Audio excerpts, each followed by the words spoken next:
मधुबन के बाबा, मधुबन के बाबा मुरली वाले, आपका क्या कहना, आपका क्या कहना। ओम शांति। आज 15 अगस्त 2022 के साकार मधुर महावाक्य हैं। आज का दिन बहुत विशेष दिन है, जबकि हम स्वतंत्रता दिवस मना रहे हैं। हर घर में तिरंगा लहरा रहे हैं। हर घर में तिरंगा के साथ साथ हर मन भी चंगा हो जाए, शुभ हो जाए, हर मन में शुभ भावनाएं आ जाएं, तो सच्ची स्वतंत्रता हम प्राप्त कर सकते हैं। हर एक मन विकारों से, कमजोरियों से घिरा हुआ है। हम बार बार दूसरों को दोष देते हैं, इनकी वजह से ये हुआ, इनकी वजह से ये हुआ। हर एक अपने मन के मालिक बनकर 5 विकारों से स्वयं को आज़ाद करें। आज के दिन हम अपने देश के स्वतंत्रता सेनानी, जिन्होंने हमें सच्ची स्वतंत्रता दिलाई, उन्हें दिल से नमन करते हैं और साथ साथ ये विश्वास दिलाते हैं कि हम इस भारत देश की रक्षा के लिए, स्वयं की रक्षा के लिए अपनी तपस्या को बढ़ाएंगे, स्वयं शक्तिशाली बन औरों को भी शक्तिशाली बनाएंगे। आज की मधुर मुरली में सुनते हैं बाबा के मधुर बोल। बाबा के शब्दों में बाबा कहते, मीठे बच्चे, तुम हो ईश्वर के एडॉप्टेड बच्चे, तुम्हें पावन बन पावन दुनिया का वर्षा लेना है। ये अंत का समय है, इसलिए पवित्र जरूर बनना है। तुम हो ईश्वर के एडॉप्टेड बच्चे, तुम्हें पावन बन पावन दुनिया का वर्षा लेना है। ये अंत का समय है, इसलिए पवित्र जरूर बनना है। क्वेश्चन है, इस समय के मनुष्यों को ऊंट पक्षी का टाइटल दे सकते हैं, शुतुरमुर्ग का टाइटल दे सकते हैं, क्यों? क्योंकि ऊंट पक्षी जो होता है, उसे कहो उड़ो तो कहेगा पंख नहीं, मैं ऊंट हूँ। बोलो अच्छा सामान उठाओ, कहेगा मैं पक्षी हूँ। ऐसे ही आज के मनुष्यों की हालत है। जब उनसे पूछा जाता है, तुम अपने को देवता की बजाय हिंदू क्यों कहलाते हो, तो कहते देवताएं तो पावन हैं, हम पतित हैं। बोलो अच्छा अब पतित से पावन बनो, तो कहते फुर्सत नहीं। माए ने पवित्रता के पंख काट दिए, इसलिए जो कहते हमें फुर्सत नहीं, वो है ऊंट पक्षी। जो कहते हमें फुर्सत नहीं, वो है ऊंट पक्षी। तुम बच्चों को ऊंट पक्षी नहीं बनना है। गीत है ओम नमो शिवाय, ओम शांति। ये किसने कहा? अपने से प्रश्न पूछना है। ओम का अर्थ मनुष्यों ने अनेक प्रकार का बनाया। बाबा कहने से 1 सेकंड में वर्षे के अधिकारी बन जाते हैं। बाबा कहने से 1 सेकंड में वर्षे के अधिकारी बन जाते हैं। बच्चा पैदा हुआ, कहेंगे वारिस पैदा हुआ, फिर सगीर से बालिग होता। यहाँ भी ऐसे है, बाबा को जाना, पहचाना और वर्षे का मालिक बने। यहाँ तो तुम बड़े हो ही। आत्मा को बाप का परिचय मिला, सेकंड में बाप का वर्षा मिला। बच्चा पैदा होने से समझेंगे बाप की जायदाद का वर्षा पाएंगे। ये है बेहद का बाप। कहते हे बच्चे, आत्मा ने जाना बाप आया हुआ है। आत्मा ने क्या जाना? कि मेरा बाबा आया हुआ है। तुम बच्चे जानते हो, हम बाप से कल्प कल्प राजधानी लेते हैं। जैसे तुम सेकंड में विश्व के मालिक बन जाते हो। ओम माना अहम, मैं आत्मा, ये मेरा शरीर। मैं आत्मा किसका बच्चा हूँ? परमात्मा का। बाबा भी कहते मैं ओम परमात्मा हूँ, मुझे अपना शरीर नहीं। कितनी सहज बात है। वो समझते ओम माना भगवान, तो सब भगवान हो गए। भगवान तो है ही एक। वो कहते मैं तुम्हारा बाप हूँ। परमात्मा माना परमात्मा, जिसको सारी दुनिया पुकारती है, हे पतित पावनाओ। ऐसे कोई भी नहीं कहेंगे कि परम पिता परमात्मा की आत्मा मेरे द्वारा तुम्हें राजयोग सिखाती है। किसी को पता नहीं, ना मालूम होने के कारण श्री कृष्ण भगवान का नाम लिख दिया।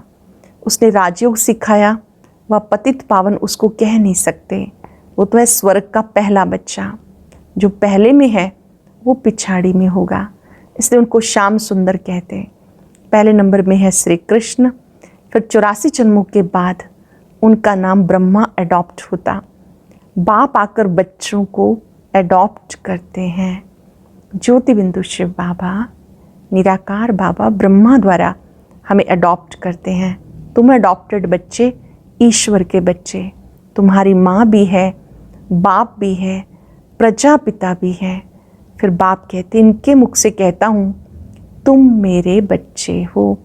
तुम कहते हो बाबा हम आपके हैं, आपसे वर्षा लेने आए हैं। बुद्धि भी कहती है बाप आता जरूर है। कब आते हैं ये भी विचार की बात है। कहते पतित पावन आओ, तो जरूर पतित दुनिया का अंत हो तभी तो मैं आऊँ ना। इसको कहा जाता कल्प की आदि और अंत का संगम। अंत में सब पतित हैं, आदि में है सब पावन। अंत में पतित दुनिया का विनाश होता है, पावन दुनिया की स्थापना होती है। फिर वृद्धि को पाते जाते हैं। गाया जाता ब्रह्मा द्वारा स्थापना। यह त्रिमूर्ति, तुम जानते हो शिव बाबा के बच्चे सब ब्रदर्स हैं। फिर जब रचना होती है तब भाई बहन बनते हैं। माता पिता क्यों कहते हो? भविष्य वर्षा लेने के लिए। लौकिक वर्षा होते हुए पारलौकिक वर्षा पाने का पुरुषार्थ करते हो। यह कलयुग मृत्यु लोक, सतयुग को अमर लोक कहते हैं। यहाँ तो मनुष्य अकाले मर जाते। सतयुग है दैवी दुनिया। आदि सनातन देवी देवता धर्म रहता। हिंदू धर्म तो कोई है नहीं। आदमशुमारी जब निकलती है तो पूछते हैं आप किस धर्म के हो? हम कहते हैं ब्राह्मण धर्म के हैं, तो वो लोग हिंदू धर्म में लगा देंगे, क्योंकि वे ब्राह्मण भी हिंदू धर्म में आ जाते। आर्य समाजी लोग जो हैं उनको हिंदू धर्म में लगा दिया। वास्तव में हिंदू तो कोई धर्म नहीं। यूरोप में रहने वालों को यूरोप धर्म वाला थोड़े ही कहेंगे। धर्म तो क्रिश्चियन धर्म हुआ। क्राइस्ट ने क्रिश्चियन धर्म स्थापन किया। अच्छा, हिंदू धर्म किसने स्थापन किया? तो बेचारे मूंज पड़ते हैं, कह देते गीता द्वारा स्थापन हुआ। समझाया जाता गीता द्वारा आदि सनातन देवी देवता धर्म की स्थापना हुई। तुम तो देवता धर्म के हो, तो कहते देवताएं तो बहुत पवित्र थे, हम तो पतित हैं, हम अपने को देवी देवता कैसे कहलाएं? समझाया जाता अच्छा पवित्र बनो, फिर से देवी देवता धर्म में आ जाओ। कहते फुर्सत कहाँ, आपकी ये तो बहुत नई बातें हैं। बरोबर हम आदि सनातन देवी देवता धर्म के हैं। पूजते भी भारतवासी देवी देवताओं को हैं, परंतु पतित होने के कारण अपने को देवता नहीं कहला सकते। अच्छा आके पावन बनो, कहते फुर्सत नहीं। बाबा कहते तुम तो ऊंट पक्षी हो। पूछा जाता तुम देवता क्यों नहीं कहलाते? कहते हम पतित हैं। अच्छा पतित से पावन बनो, कहते फुर्सत नहीं। ऊंट पक्षी को कहो उड़ो, तो कहेगा उड़ नहीं सकता, पंख नहीं है, मैं तो ऊंट हूँ। बोलो अच्छा सामान उठाओ, कहेगा हम तो पक्षी हूँ। तो बाबा कहते माया तुम्हारे पवित्रता के पंख काट देती है। अब सावन के महीने में शिव की पूजा करते हैं, व्रत रखते हैं। तुम्हारे लिए सावन मास है ज्ञान बरसात का। तुम पवित्र बन पवित्र दुनिया का मालिक बनते हो। मनुष्य व्रत रखते हैं भोजन ना खाने का। बाबा कहते विष मत खाओ। बाबा क्या कहते हैं? विष मत खाओ। इसमें भी समझाना है, शिव को बहुत पूजते हैं। अब शिव बाबा कहते पवित्रता का व्रत रखो। मैं आया हूँ पवित्र देवी देवता धर्म स्थापन करने। यहाँ तो पावन कोई है नहीं। पवित्र देवी देवता होते हैं सतयुग में, वह विष से पैदा नहीं होते, नहीं तो उनको संपूर्ण निर्विकारी क्यों कहते? लक्ष्मी नारायण राधे कृष्ण आदि को कहते संपूर्ण निर्विकारी। यहाँ तो सब पतित हैं जिनमें कोई गुण नहीं। खुद कहते हम पतित हैं, नीच हैं। बाबा कहते मेरी मत पर चलकर तुम संपूर्ण निर्विकारी बनो, तो तुम लक्ष्मी नारायण जैसा मालिक बनेंगे। तुम्हारी पढ़ाई कितनी भारी है। मनुष्य से देवता बनने का पुरुषार्थ करो, विश्व का मालिक बनना है।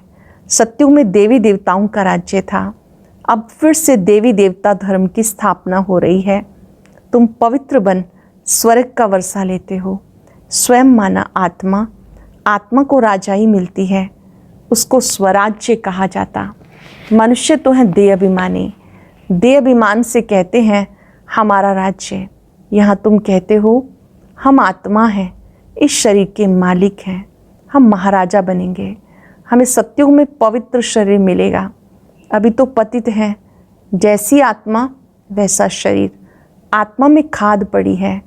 आत्मा पहले सच्चा सोना थी, गोल्डन एज कहा जाता था।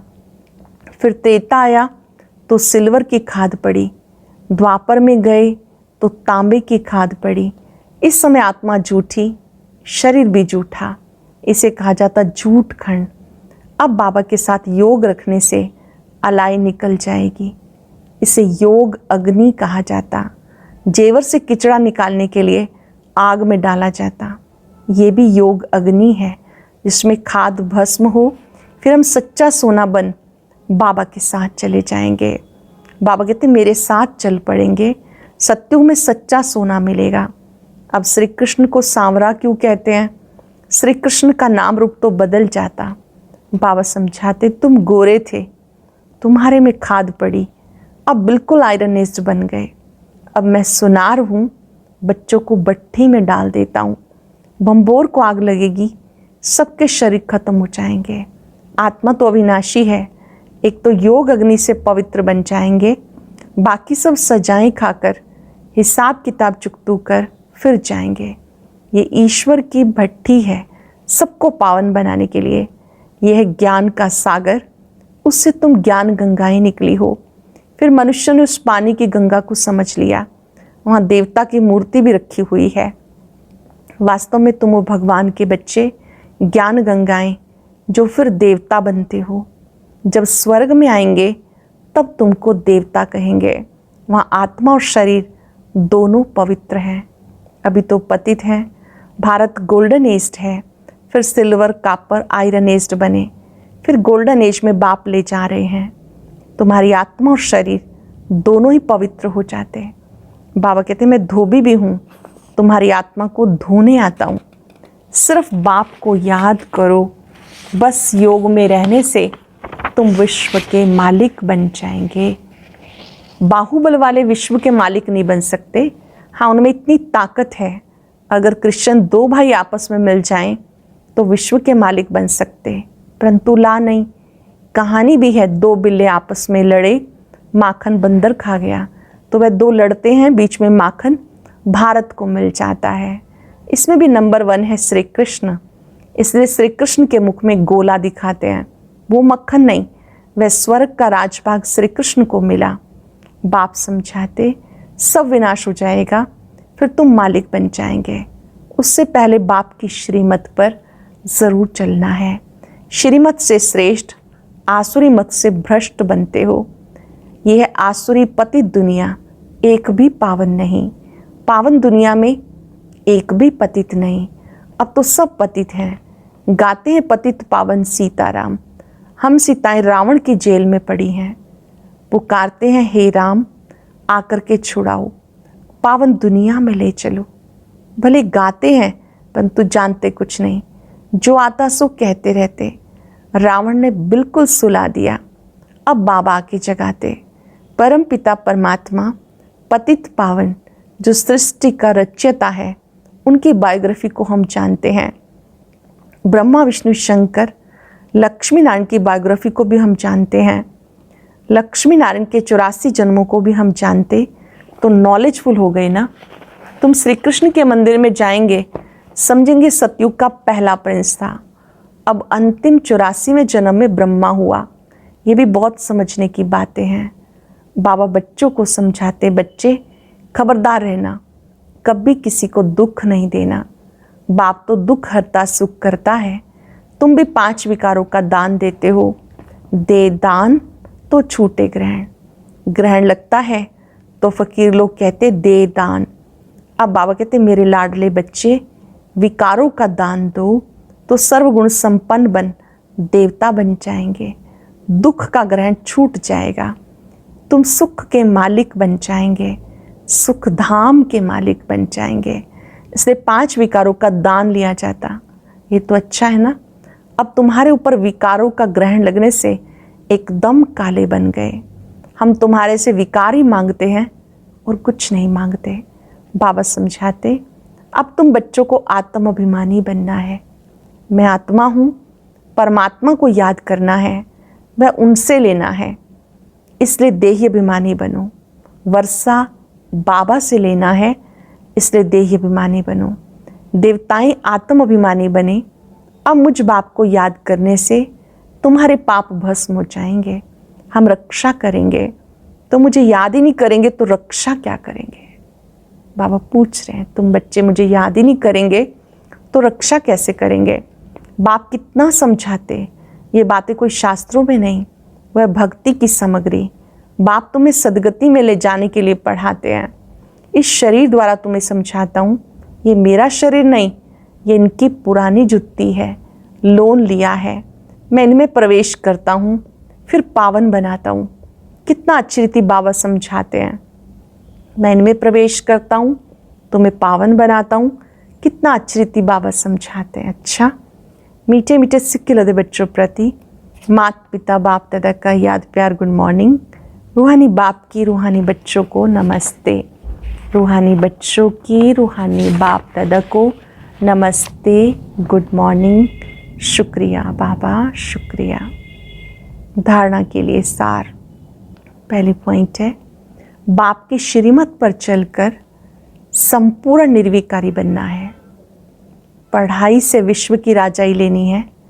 आत्मा में जो खाद पड़ी है उसे योग अग्नि से निकालना है। आत्मा में जो खाद है उसे योग अग्नि से निकालना है। आत्म अभिमानी बन बाप को याद करना है। जितना याद में रहेंगे उतना बाप रक्षा करता रहेगा। वरदान है, मेरे मेरे को तेरे में परिवर्तन कर, श्रेष्ठ मंजिल को प्राप्त करने वाले नष्टो मोहा भव। मेरे मेरे को तेरे में परिवर्तन कर, श्रेष्ठ मंजिल को प्राप्त करने वाले नष्टो मोहा भव। जहाँ मेरापन होता है वहाँ हलचल होती है। मेरी रचना, मेरी दुकान, मेरा पैसा, मेरा घर, ये मेरापन थोड़ा भी किनारे रखा है तो मंजिल का किनारा नहीं मिलेगा।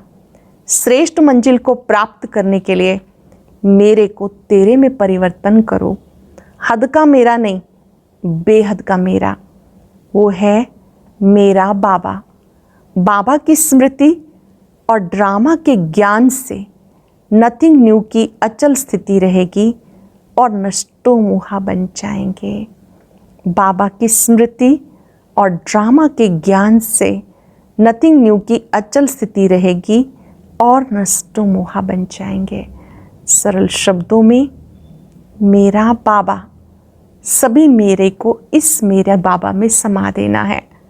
स्लोगन है, सच्चे सेवाधारी बन, निस्वार्थ सेवा करते चलो तो सेवा का फल स्वतः ही मिलेगा।